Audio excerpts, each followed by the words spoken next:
Diawali dari tahun 2008. Kebetulan basic saya itu dulu kan lukisan. Nah, dari Aceh nyampe Papua, dari kota-kota besar itu udah ada. Pecel lele itu bukan punya orang Lamongan tok, Mas. Nah, jangan sampai hobi saya itu putus gara-gara konsumen. Kata mereka itu rata-rata apa kata bapak. Nah, disitulah jadi saya dikasih peluang untuk berkreasi. Kelemahan apa yang kurang pada saya, nah itulah saya dulu terus pengusaha cat ini agak nakal dan sebagainya itu dicampur-campur, itu ada 10 orang. Ketika kita kerjain itu nggak bermasalah, begitu datangnya turun hujan malam hancur semua. Saya bandrol semeter untuk standar itu 130, ada 25 atau 26 juta. Yang penting alhamdulillah buat makan banyak lain anak jalan.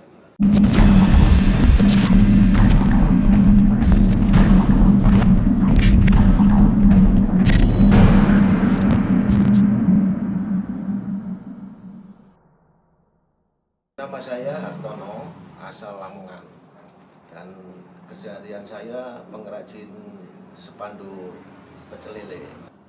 Usaha spanduknya itu diawali dari tahun 2008.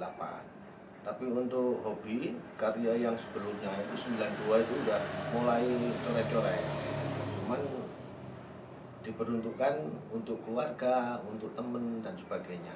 Untuk profesinya itu tahun 2008. Kebetulan basic saya itu dulu kan lukisan. Nah, karena lukisan itu menurut pemahaman saya pribadi untuk nilai ekonominya itu masih kurang, Mas.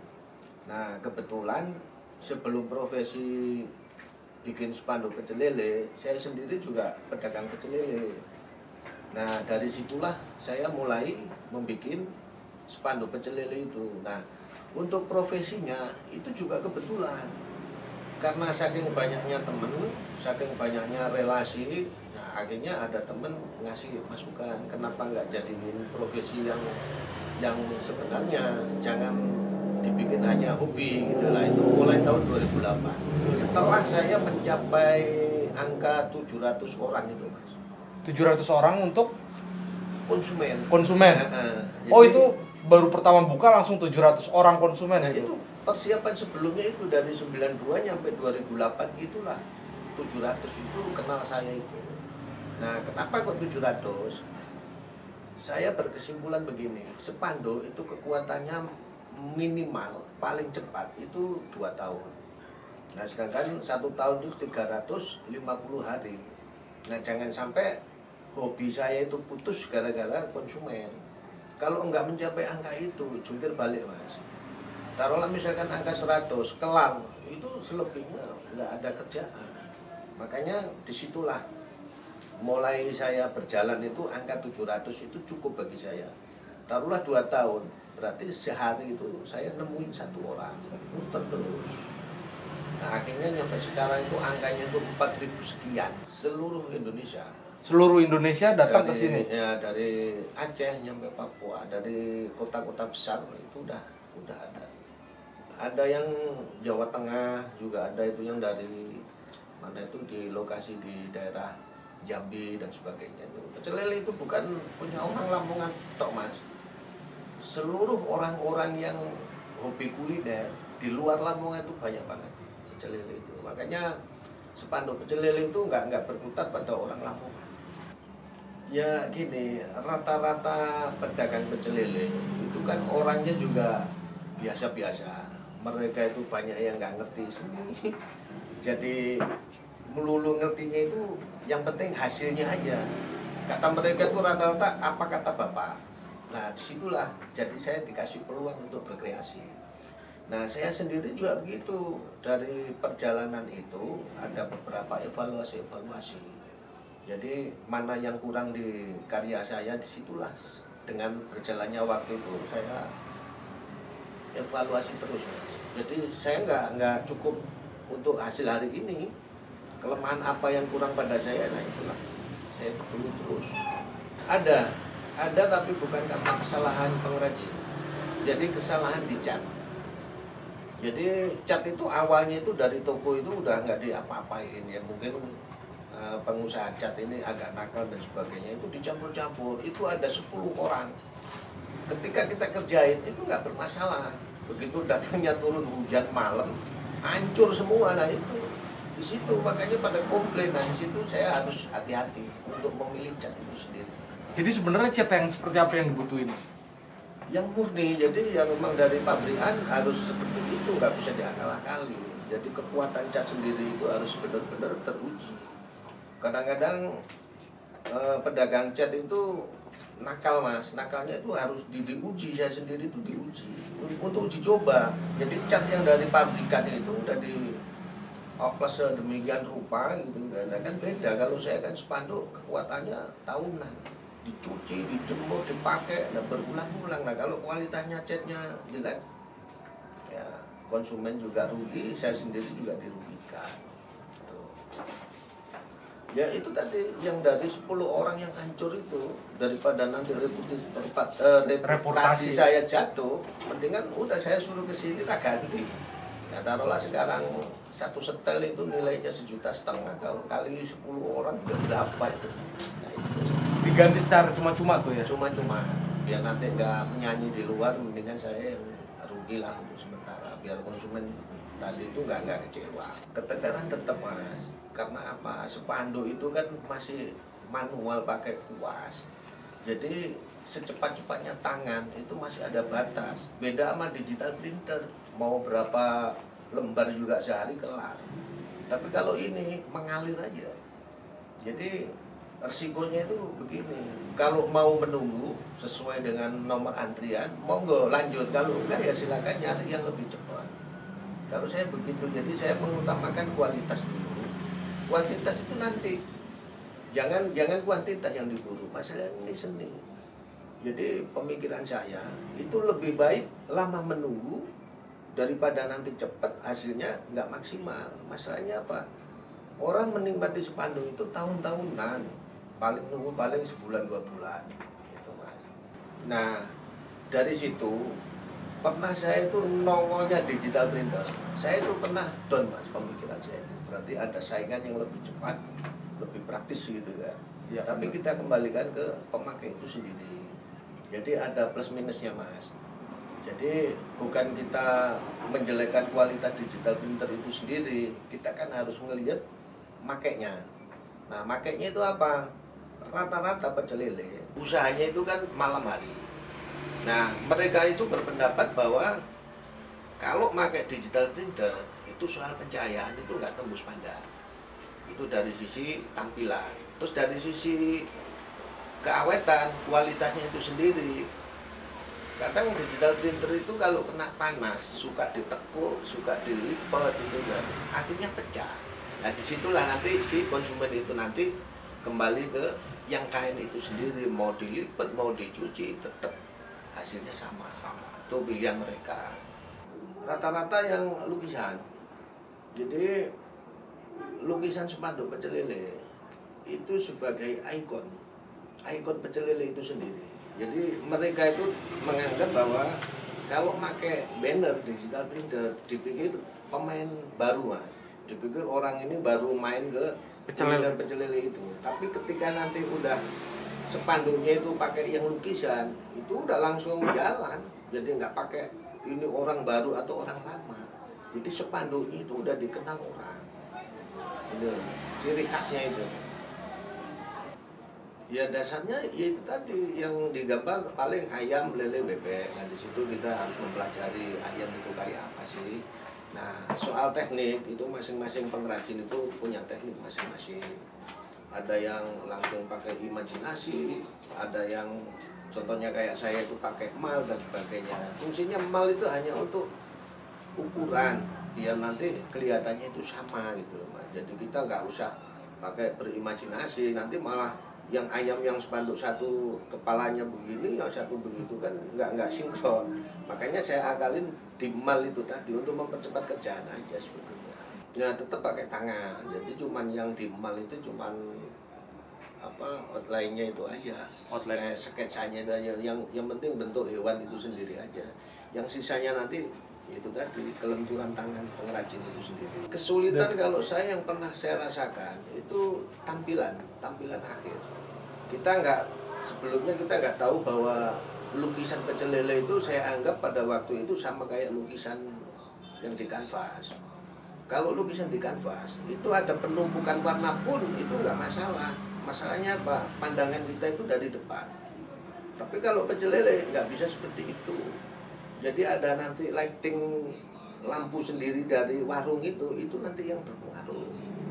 Kalau toh nanti ada penumpukan warna, hasilnya nanti itu hitam. Nah di situ ada penebalan cat. Nah di situ kita harus hati-hati. Saya menelusuri hasil saya waktu itu bertahun-tahun mas belum ketemu apa yang menyebabkan hitam itu. Nah, ternyata ada penumpukan warna. Biarpun toh warna itu ngejreng. Contoh warna stabilo itu kan ngejreng itu, ya tetap aja kalau numpuk hasilnya gelap. Masalah itu ada ketebalan. Nah di situ kesulitan saya pada waktu itu. Itu bertahun-tahun saya mencari kelemahan itu. Ya akhirnya alhamdulillah sekarang udah dapat. Jadi saya menyimpulkan spanduk pecel lele yang sekarang ini tekniknya hampir sama kayak lukisan kaca. Nggak boleh ada penumpukan warna di situ. Ya itu cuman untuk kecepatan mas. Kalau misalkan kita pure pakai tangan, yang lain menunggu itu kelamaan. Pernah saya teknik lukisan full itu, sebulan paling dapat berapa itu. Nah akhirnya saya evaluasi itu, speednya harus kita tingkatkan. Ya pakai teknik itulah, kita kombinasikan. Jadi untuk fontnya biar sama, biar cepat, kita hantam sablon, ya kan. Nah, biar cepat nanti orderan kita cari menu yang sama. Contoh untuk hari ini itu kan pecel lele semua. Nah, jadi satu roll itu kita hantam yang pecel lele semua, menu yang sama itu yang kita garap. Soal nanti beda menu yang lain-lain itu kan tambahan. Nah, sisanya finishingnya tetap tangan. Itu untuk pemanis sebetulnya. Jadi kita nggak boleh berkutat pada sablon itu sendiri, harus ada pemanisnya. Ya pengerjaan itu kan relatif mas. Saya kalau misalkan ada orang minta sehari jadi, ya bisa sebenarnya untuk sehari jadi. Ya saya kan nggak garap per satu orang. Jadi mengalir aja. Contoh misalkan satu orang itu ada gambar cuma 3. Ada lagi yang kayak seafood itu gambar sampai 8 sampai 10. Nah kalau kita ukur berapa lama ya tergantung menu yang kita garap. Kadang-kadang tulisannya banyak, makanya saya menyimpulkan itu mengalir aja. Jadi saya nggak mau dibatasin waktu. Biasanya paling lama tuh ada rentan waktunya tuh berapa, bisa sampai sebulan ataukah 2 bulan atau? Tergantung order. Untuk hari ini yang belum saya garap itu ada 30 orang. Berarti nanti kalau misalkan ada order sekarang, saya minta waktu sebulan lebih. Mau ya monggo, kalau enggak ya monggo nyari yang lain yang mungkin bisa cepat. Ya harus sabar. Kalau kita ngikutin mereka, kita malah panik nanti. Kadang-kadang orang itu kan berambisi karena dituntut tempatnya, kadang-kadang udah dibayar kontrakannya, udah ada harinya. Kalau menurut orang Jawa kan harinya itu harus hari itu ya. Kita malah nggak tenang. Ada juga egonya yang tinggi, tak bayar 2 kali lipat mas, saya minta duluan. Nah, kalau saya berpendapat seperti itu, nanti saya sendiri yang keteter. Semua orang punya duit, semua orang minta cepat. Kita harus punya manajemen waktu sendiri. Jadi kita nggak usah ditambahin duit kayak apa kayak kembali kita ke daftar antrian. Semua juga punya hak yang sama. Nah, itu mas. Sebelumnya itu nyampur, jadi dimanapun ada tempat gitu, ya cuma itu kan karena dipakai sendiri, nggak ada tuntutan kapan jadinya, terbatas untuk keluarga mas. Jadi di celah-celah saya dagang lele itu ada waktu longgar pakai nguas itu aja. Jadi gini, kenapa sih pecel lele ini kok bisa tumbuh gitu kan spanduknya itu? Ya karena saya berpendapat gini, semakin lama ya kan pedagang ini nggak semakin kurang mas. Logikanya begini, misalkan sampai buka pasti punya anak buah. Nah anak buah ini kan nggak mungkin terus ngikut sampean dong, pasti nanti lain hari punya pengalaman, punya modal, pasti buka sendiri. Rekomendasi spanduknya ya udah nanti tak pesenin Pak Harto ada seperti itu. Jadi 1 bisa jadi 2, 3 dan seterusnya, mekar. Jadi nggak ada matinya. Betul. Jadi kita nggak bisa dipaksa untuk karya seni itu, mengalir gitu aja. Jangan sampai kita berkarya itu dirasukin pikiran-pikiran yang macam-macam, harus fokus ke karya. Kalau kita nggak mood, ya bisa juga nanti kita nyelupin cat itu salah, ya kan? Aturan kita ke kuning, larinya ke hijau, ya itu karena kita belum tenang, nggak mood gitu loh. Harus tenang. Untuk menghilangin itu buat jalan kayak buat apa, kayak yang penting harus mood dulu. Kalau untuk order sekarang ini aja masuk ke angka berapa ini? 4.341. 4.000. 341. Nah itu yang udah karya saya yang udah berjalan. Dari itu mulai Aceh sampai Papua, kota besar itu udah mewakili ada. Dari Bali, Mataram, NTB, Kalimantan, pokoknya seluruh kota besar wilayah Indonesia. Kepuasan saya itu kalau mereka itu puas. Nah ketidakpuasan saya itu selalu aja ada evaluasi. Kita nggak boleh puas untuk hari ini. Jadi karya kita itu bukan waktu hari ini udah puas gitu, enggak. Kita harus banyak belajar. Apa sih kelemahan kita itu? Soalnya apa? Model itu kita harus selalu update. Contoh misalkan pemahaman saya ini mas, satu orang bikin 3 kali, masa iya modelnya sama? Biar mereka itu nggak jenuh. Nah di situ kita main. Kalau kita monoton, contohnya fontnya A misalkan, nanti 2 tahun kemudian mereka datang seperti itu juga, akhirnya kan bosan. Nah di situ kita upgrade terus. Jadi mereka itu biar nggak bosan, biar nggak beralih ke orang, nah kita itu perlu pembaruan terus. Itu aja. Memang ada sebagian yang punya konsep, ya cuman mereka itu kan yang diinginkan kan hanya pemikiran mereka. Nah kadang kalau pengrajin ini kan ribuan karya mas. Jadi ya oke, dia tak omatin mau minta yang bagaimana. Nah ketika dia udah bawa, tak kasih masukan. Kalau seperti ini gimana pak? Wow iya ini aja mas, baik gitu.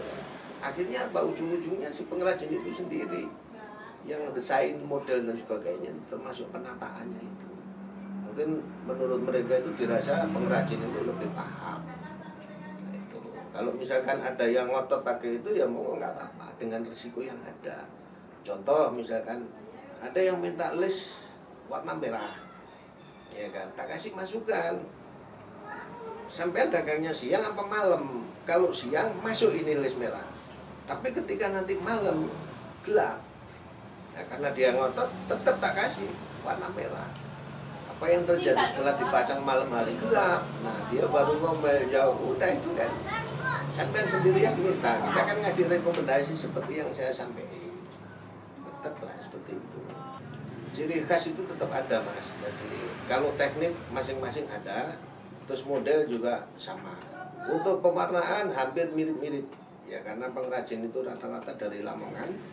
Ya mungkin evaluasi mereka itu sama, dia juga mencari tampilannya ngejreng seperti apa, ya dia juga ngikuti. Tapi kalau untuk urusan gaya lukisan, bentuk ayam dan sebagainya itu masing-masing karakter. Beda-beda. Jadi antara pengrajin yang satu, apalagi pengrajin di luar Lamongan itu ketahuan pasti itu. Jelas itu. Dari sisi fontnya, warnanya, gayanya itu ketahuan. Itu karena kelenturan mas, semua bisa dipelajari. Kalau kita semakin hari semakin berkarya terus itu kan, kadang-kadang kita sambil ngerokok gini aja jadi kok. Karena udah feeling itu tadi, udah kebiasaan sama. Ya harapannya gini, yang penting pedagang kaki lima, terutama pecel lele masih diberi kesempatan untuk berjualan. Insya Allah spanduk masih dibutuhkan. Tapi kalau saya pesimis begini, pecel lele udah dilarang atau digusur dan sebagainya dipinggirkan, nah itulah alamat kita kolab. Dari mana kita dapat penghasilan kita dari pedagang pecel lele itu sendiri. Tapi sempat kolab gak om? Ya alhamdulillah pecel lele semakin hari itu semakin nambah bukan semakin berkurang. Itu loh mas. Walaupun COVID kemarin tuh Tetap berjalan, biarpun toh ada pengaruh pedagang sepi. Itu kan tidak pengaruh ke spanduknya. Ya tetap berpengaruh itu sebulan 2 bulan tetap. Misalkan spanduk, mas spanduk siap diambil, molor. aturan saat itu juga nunggu sebulan 2 bulan, yaitu kita harus tahu lah, semua juga terpengaruh. Tergantung meteran. Jadi saya bandrol semeter untuk standar itu yang gambar 3 kayak ayam, lele, bebek itu 130.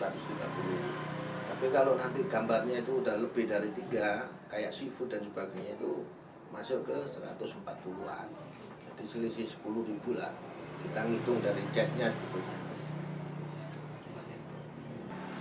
Kalau untuk penghasilan rata-rata ini ya, terlepas dari kita itu males enggaknya nggarap itu bisa 4 roll, 3 roll lah. 3 roll itu, 1 roll itu 70 meter. 7 kali 4 berarti 280 meter ya. Iya. Kali 130.000. Itu berapa itu nilainya? Mungkin ada 25 atau 26 juta itu pemasukan, tapi nanti itu kan belum buat beli jet, buat beli KF. Itu relatif Mas itu Mas. Yang penting alhamdulillah buat makan, buat nyekolahin anak jalan. Ya kalau untuk yang pemula, ya kan, satu ciri khas pecel lele itu di spanduk, makanya jangan sampai diabaikan spanduk pecel lele itu. Yang si promosi sih bukan, sebetulnya lebih ke himbauan gitu loh. Bukan ke pemain baru doang, si pemakainya ini juga ya baik-baiklah ngerapat spanduk itu sendiri. Jangan sampai diabaikan, nanti menang-menang warungnya rame terus cara menyimpan spanduk ini sembarangan gitu aja udah. Jadi utamakan ketampilan spanduk. Nanti masakan tetap, tapi yang ditampilkan itu spanduk. Jangan sampai punya warung spanduknya dekil dan sebagainya. Itu juga bisa terjadi Mas. Masalahnya apa? Saya itu juga nggak kepingin konsumen saya itu balik kanan dalam usaha pecel lele. Kadang-kadang saya itu kan suka ngobrol sama konsumen. Ya kan? Ngobrolnya itu begini, omset berapa ini semalam gitu kan. Nah, estimasi pecel lele itu kan ada itu. Jalan enggaknya pecel lele itu kan diukur dari banyaknya penjualan ayam itu sendiri lah. Kalau misalkan di bawah rata-rata berarti ada yang perlu dievaluasi.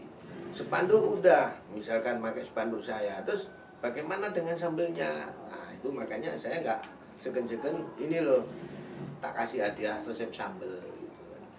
Nah itu aja tak kasih masukan. Masalahnya apa? Saya sendiri itu juga asalnya pedagang pecel lele. Sambel saya itu juga berapa kali mengalami perubahan-perubahan. Yang terakhir itulah yang diakui.